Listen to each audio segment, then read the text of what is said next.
బాబు press కొత్త scheme announce చేస్తున్నాను మళ్ళీ. నా మీడియా వాళ్ళందరూ ఇక్కడికి వచ్చేయండి, ఎదురుకు రావాలి ప్లీజ్. అందరు రావాలా, మీడియా వాళ్ళందరూ దయచేసి పాత్రికేయులు, మీడియా వాళ్ళు, ఎలక్ట్రానిక్ మీడియా అందరూ కూడా దయచేసి రావండి. స్పీకర్ సార్ ఏదో అనౌన్స్మెంట్ చేస్తాం, దయచేసి అందరూ గమనించాలి. దయచేసి అందరూ కూడా రావాల్సిందిగా కోరుతున్నాం. వచ్చారు, అందరూ వచ్చారా? ఒక్క నిమిషం అన్న, ఒక్క నిమిషం వచ్చేస్తున్నారు. బాబు ఆ మైక్ ఆఫ్ చేయండి, కొద్దిగా మాట్లాడకండి కొంచెం ప్లీజ్. సాంగ్ ఆపే, సాంగ్ కోసం అనౌన్స్ చేస్తానే కొత్త స్కీము. ప్రెస్ వారికి అందరికీ నమస్కారం అండి. మా ఎమ్మెల్యే సోదరులందరికీ కూడా నమస్కారం. అలాగే ఇక్కడ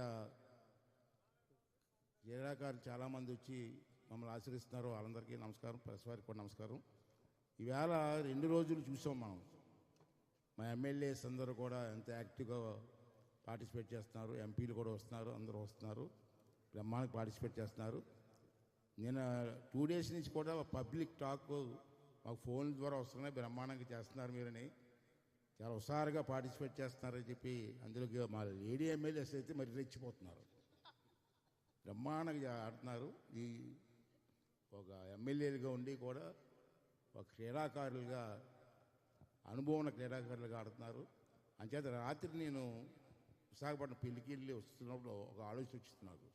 ఇంతమంది పెద్దలు ఉన్నారు కాబట్టి మీ ప్రెస్ వారికి కూడా ఒక చెప్పాలనుకుంటున్న ఐడియా ఏంటంటే, ఇక్కడ రాష్ట్రంలో ఉన్న ఎమ్మెల్యేలు అందరూ కూడా క్రీడాకారులు చేశారు, మీరు చూశారు. నాకు ఐడియా ఏంటంటే, సౌత్ జోన్ స్టేట్లన్నీ కలిపి 6 ఉన్నాయి మనకి. తమిళనాడు కానీ, కేరళ కానీ, పాండిచ్చేరి కానీ, ఆంధ్ర కానీ, కర్ణాటక, ఈ 6 స్టేట్ల నుంచి ఎమ్మెల్యేలు ఉన్నారు. ఈ 6 స్టేట్ల ఎమ్మెల్యేలని అందరినీ పిలిపించి విశాఖపట్నంలో క్రికెట్ మ్యాచ్ పెట్టాలని ఒక ఆలోచన ఉంది.